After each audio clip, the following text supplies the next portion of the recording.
Assalamualaikum warahmatullahi wabarakatuh. Halo anak-anak ibu, selamat pagi. Kita bertemu kembali di pembelajaran tematik di kelas 6. Nah anak, kali ini kita akan belajar tema 4, subtema 1, pembelajaran 5 dan 6, globalisasi di sekitarku. Ayo anak-anak, siapkan bukunya dan kita belajar dengan semangat.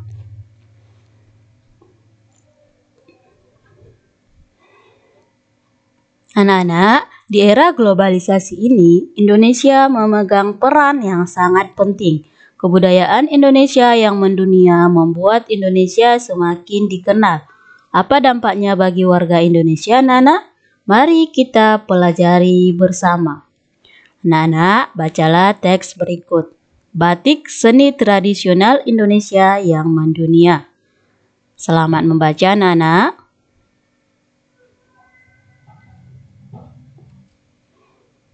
Anak-anak ibu, sebagai warga Indonesia, tentunya kita sangat bangga dengan pengakuan dunia terhadap batik. Indonesia terus mengembangkan kerjasamanya di bidang kebudayaan dengan negara lain. Misalkan dengan Festival Kebudayaan Negara-Negara ASEAN dan Pertukaran Kebudayaan. Hal ini akan membuat kebudayaan Indonesia semakin berkembang. Anak-anak, berikut adalah tabel contoh dari mengenai informasi satu kerjasama Indonesia yang dilakukan dengan negara-negara ASEAN dalam bidang kebudayaan. Ini merupakan jawaban dari latihan yang ada di halaman 41 pada buku siswa. Contohnya, kerjasama dalam kebudayaan mengadakan festival seni. Manfaatnya bagi Indonesia untuk memamerkan seni asli Indonesia, untuk mempromosikan dan menjual produk seni rupa, dan dapat mengetahui seni yang ada di negara tetangga. Berikutnya, di era globalisasi sekarang ini, tentunya kita sering menyaksikan olahraga yang ditayangkan dalam acara-acara televisi. Namun, terkadang listrik di rumah tiba-tiba mati, atau yang biasa kita kenal dengan mati lampu. Bagaimana hal tersebut bisa terjadi, anak-anak? Mari kita perhatikan gambar berikut. Perhatikan gambarnya dengan teliti, anak.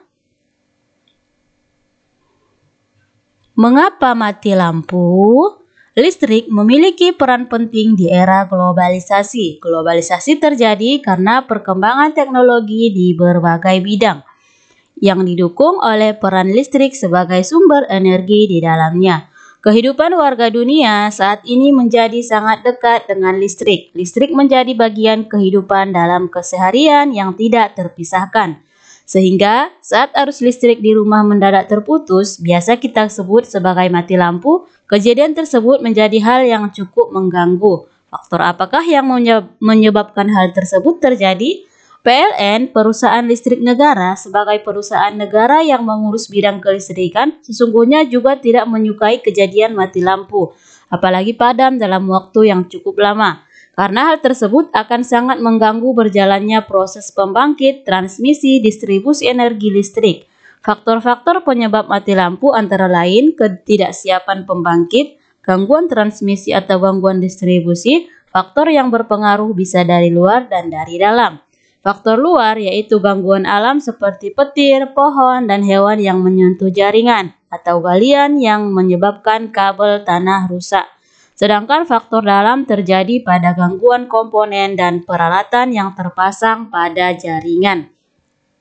Nah, kita sebagai warga masyarakat pengguna listrik tentunya dapat membantu untuk mencegah terjadinya faktor luar, guna menghindari terjadinya mati lampu. Mari kita bersama-sama ikut menjaga keberadaan listrik di tengah kita.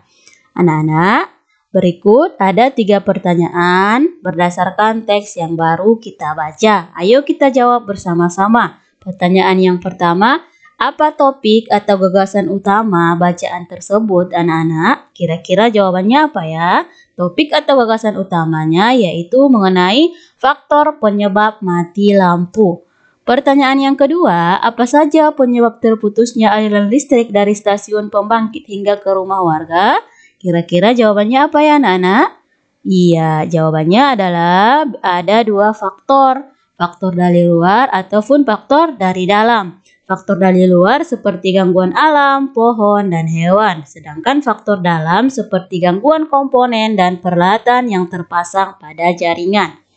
Yang ketiga, bagaimana mencegah terjadinya mati lampu? Cara mencegah mati lampu pada masyarakat hendaknya mencegah faktor dari luar seperti memotong sendiri atau melapor ke PLN jika menemukan pohon yang berisiko mengganggu jaringan listrik. Tidak mencuri jaringan listrik dan melarang anak-anak bermain layang-layang di dekat jaringan listrik.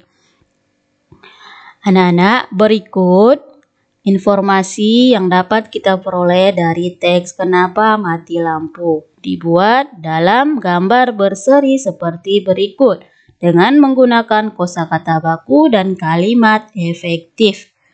Ada di buku kita di halaman 47. Silakan dibaca ya, Nak. Berikutnya, di era globalisasi ini tentu saja kita perlu memiliki sikap percaya diri. Meskipun kita tidak memiliki beragam benda elektronik, kita tetap harus percaya diri. Anak-anak, simaklah kisah berikut. Lani adalah siswa kelas 5 SD Nusantara. Ia dikenal sebagai anak yang pintar dan rajin membaca. Ia juga rajin sekolah dan selalu menyelesaikan tugas sekolah tepat waktu. Nilai-nilai ulangannya selalu berada di atas rata-rata nilai teman-teman di kelas. Selain itu, ia juga sangat ramah, ceria, dan suka membantu teman-teman yang mengalami kesulitan saat mengerjakan tugas sekolah. Hingga pada suatu hari, Lani sedang memakan bekal sekolahnya di kantin sekolah. Benny datang mendekatinya.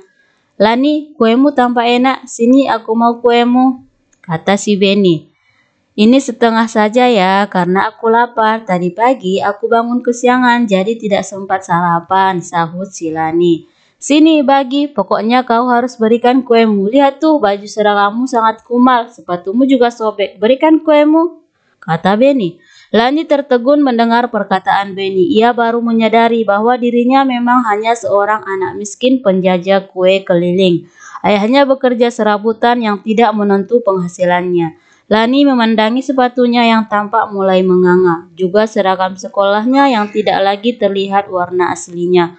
Sejak hari itu, Lani kemudian menjadi anak yang pemurung. Ia tampak selalu sedih dan tidak lagi bersemangat untuk pergi sekolah. Anak-anak, bagaimana menurut kalian sikap Benny kepada Lani? Apa yang seharusnya Benny lakukan? Dan bagaimana sikap Lani setelah Benny menghinanya? Nah, ini merupakan cerita tentang keberagaman ekonomi.